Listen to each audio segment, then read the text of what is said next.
இந்திய அளவிலே இந்திய ஒன்றிய அரசு போதைப் பொருள்களையும் சாராயத்தையும் முழுமையாக நீக்குவதற்கு விலக்குவதற்கு உரிய நடவடிக்கைகளை மேற்கொள்ள வேண்டும் என்று வழிகாட்டி இருக்கிறது. அதன் அடிப்படையில் 1954 ஒரு கமிட்டி உருவாக்கப்பட்டது, மதுவிலக்கு விசாரணை குழு. அது அளித்த அறிக்கை 1958 நடைமுறைப்படுத்த வேண்டும் என்று பரிந்துரைத்தது. ஆனால் இந்திய ஒன்றிய அரசு இதுவரையில் அதை நடைமுறைப்படுத்துவதற்கு எந்த முயற்சியையும் மேற்கொள்ளவில்லை.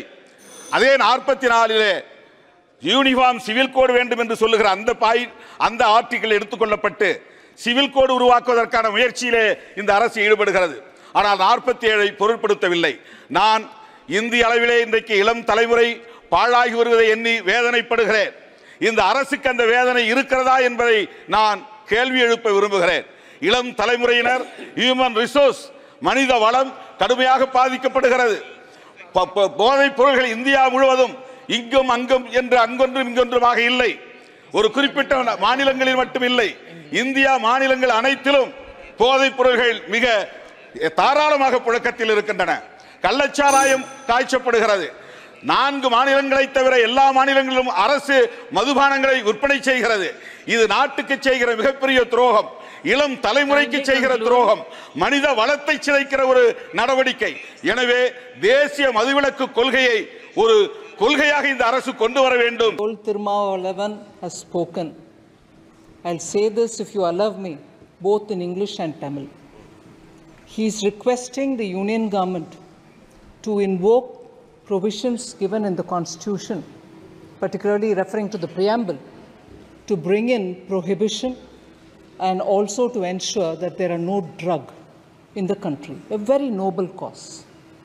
I really appreciate the point he's raised there. But the party with which he's in alliance in Tamil Nadu, which is in government there, saw 56 people die due to illegal liquor. He should first preach there. He should first preach there. He should first talk there. Drug is rampant in Tamil Nadu. He should talk there rather than tell us, madam. 240 இடங்களில் மட்டுமே வெற்றி பெற்றிருக்கிற பாரதிய ஜனதா கட்சிக்கு தனி majority கிடைத்திருக்கிறது என்ற தவறான தகவலை பேசியிருக்கிறார் நம்முடைய குடியரசுத் தலைவர். அதுவே ஆளும் கட்சி அவருக்கு நன்றி செலுத்த கடமைப்பட்டிருக்கிறது. ஆனால் எதிர்க்கட்சிகள் மக்களுக்கு நன்றி சொல்ல கடமைப்பட்டிருக்கிறோம். அரசமைப்பு சட்டத்திற்கு எதிரான பிற்போக்கு சக்திகளை எதிர்க்க வேண்டும், வீழ்த்த வேண்டும் என்பதுதான் இந்தியா கூட்டணியின் ஒரே நிலைப்பாடாக இருந்தது. திரு ராகுல் காந்தி உள்ளிட்ட இந்தியா கூட்டணி கட்சிகளின் தலைவர்கள் அனைவரும் ஒருமித்த குரலில் நாட்டு மக்களுக்கு விடுத்த ஒரே வேண்டுகோள், இந்திய அரசமைப்பு சட்டத்திற்கு பெரும் ஆபத்து சூழ்ந்திருக்கிறது. பாரதிய ஜனதாவின் தலைமையிலான கூட்டணி கட்சிகள் ஜனநாயகத்தை அழிக்க துடிக்கிறார்கள், அரசமைப்பு சட்டத்தை சிதைக்க துடிக்கிறார்கள். நீங்கள் எங்களை ஆட்சி அமர்த்த வேண்டும் என்பதை விட இந்த அரசமைப்பு சட்டத்தை பாதுகாக்க முன்வாருங்கள் என்றுதான் வேண்டுகோள் விடுத்தோம். இந்தியா கூட்டணி தலைவர்கள் விடுத்த வேண்டுகோளை ஏற்று இந்திய வாக்காளர் பொதுமக்கள் 234 தொகுதிகளில் வெற்றியை தந்து ஒரு வலுவான எதிர்க்கட்சி அணியாக இன்றைக்கு இந்த அவையிலே அமர வைத்திருக்கிறார்கள். இது ஆளும் கட்சிக்கு மக்கள் தந்திருக்கிற படிப்பினை, பாடம் புகட்டி இருக்கிறார்கள். பல்லில்லாத பாம்பை போல, கொம்பில்லாத மாட்டை போல இன்றைக்கு வலுவில்லாத பாஜகவாக இந்த அவையிலே ஆளுங்கட்சி அமர்ந்திருக்கிறது. இந்த பாடத்தை புகட்டிய வாக்காளர் பொதுமக்களுக்கு நான் மீண்டும் ஒரு முறை நன்றி சொல்ல கடமைப்பட்டிருக்கிறேன். நீட் தொடர்பாக இங்கே பலரும் பேசியிருக்கிறார்கள். அதில் ஏராளமான முறைகேடுகள் நடந்து வருகின்றன. NTA நேஷனல் டெஸ்டிங் ஏஜென்சி, அந்த அமைப்பை முதலில் கலைக்க வேண்டும். அது பொறுப்பேற்ற பிறகு ஏற்பட்டிருக்கிற முறைகேடுகள் இன்றைக்கு வெளிச்சத்திற்கு வந்திருக்கின்றன. அந்த அமைப்பை கலைப்பதோடு நீட் தேர்வையே முழுமையாக தேசிய அளவில் நீக்க வேண்டும் என்று நான் வலியுறுத்த கடமைப்பட்டிருக்கிறேன். தமிழ்நாடு அரசு நீட் தேர்வை முழுமையாக விளக்க வேண்டும் என்று ஒரு முறைக்கு 2 முறை தீர்மானம் நிறைவேற்றி குடியரசுத் தலைவரின் ஒப்புதலுக்கு அனுப்பி வைக்கப்பட்டிருக்கிறது. இதுவரையில் அது பொருட்படுத்தப்படவில்லை. மக்களால் தேர்ந்தெடுக்கப்பட்ட ஒரு அரசு நிறைவேற்றிய தீர்மானத்தை அவமதிக்கிற ஒரு செயலாகத்தான் இந்த செயலை நான் சுட்டிக்காட்ட கண்டிக்க கடமைப்பட்டிருக்கிறேன். நீட் தேர்வை முழுமையாக இந்திய அளவில் நீக்க வேண்டும் என்று நான் வலியுறுத்துகிறேன். அரசமைப்பு சட்டத்தில் ஆர்டிகிள் 47 உறுப்பு எண் 47 டைரக்டிவ் பிரின்சிபல்ஸ் மிக முக்கியமான ஒரு வழிகாட்டுதலை தருகிறது.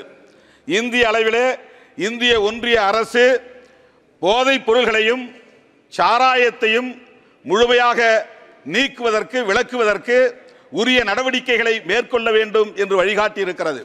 அதன் அடிப்படையில் 1954 ஒரு கமிட்டி உருவாக்கப்பட்டது, மதுவிலக்கு விசாரணை குழு. அது அளித்த அறிக்கை 1958 நடைமுறைப்படுத்த வேண்டும் என்று பரிந்துரைத்தது. ஆனால் இந்திய ஒன்றிய அரசு இதுவரையில் அதை நடைமுறைப்படுத்துவதற்கு எந்த முயற்சியையும் மேற்கொள்ளவில்லை. அதே 44 யூனிஃபார்ம் சிவில் கோடு வேண்டும் என்று சொல்லுகிற அந்த ஆர்டிகிள் எடுத்துக்கொள்ளப்பட்டு சிவில் கோடு உருவாக்குவதற்கான முயற்சியிலே இந்த அரசு ஈடுபடுகிறது. ஆனால் 47 பொருட்படுத்தவில்லை. நான் இந்திய அளவிலே இன்றைக்கு இளம் தலைமுறை பாழாகி வருவதை எண்ணி வேதனைப்படுகிறேன்.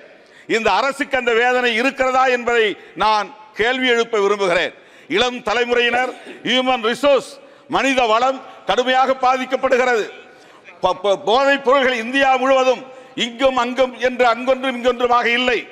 ஒரு குறிப்பிட்ட மாநிலங்களில் மட்டும் இல்லை, இந்தியா மாநிலங்கள் அனைத்திலும் போதைப் பொருள்கள் மிக தாராளமாக புழக்கத்தில் இருக்கின்றன. கள்ளச்சாராயம் காய்ச்சப்படுகிறது. 4 மாநிலங்களை தவிர எல்லா மாநிலங்களிலும் அரசு மதுபானங்களை விற்பனை செய்கிறது. இது நாட்டுக்கு செய்கிற மிகப்பெரிய துரோகம், இளம் தலைமுறைக்கு செய்கிற துரோகம், மனித வளத்தை சிதைக்கிற ஒரு நடவடிக்கை. எனவே தேசிய மதுவிலக்கு கொள்கையை ஒரு கொள்கையாக இந்த அரசு கொண்டு வர வேண்டும். இந்தியா முழுவதும் மதுவிலக்கை நடைமுறைப்படுத்த வேண்டும், போதை புழக்கத்தை தடுக்க வேண்டும் என்று வேண்டுகோள் விடுத்து இந்த வாய்ப்புக்கு நன்றி கூறி அமர்கிறேன். நன்றி, வணக்கம். Thank you. Dr. B. Shabri. Please.